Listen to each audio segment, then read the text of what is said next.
Bu dünya sevincim benim, hiç neyin fergi yoktur. Bir kimse gönlümce değil, arkamca sürünen çoktur. Bu gece unuttum seni, gel unut sen de beni.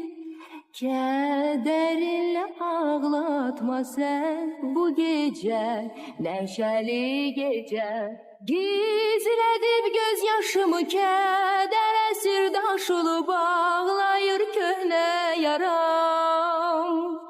Dert elinden içirem, görenler ne bilsin ki özümü aldadıram. Kaş ki içebileydim ben bu sevginin şarabını, onu da bilmirem axı ben senin günahını. Bu dünya kedere değmez, bu sevgi geri dönmez. Dert öler, mehabbet ölmez. Bu gece neşeli gece.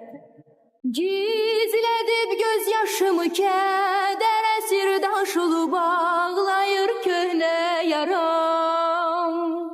Dert elinden içirem, görenler ne bilsin özümü aldadıram.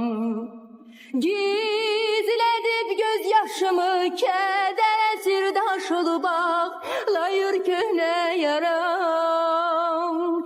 Dert elinden içirem, görenler ne bilsin özümü aldadıram.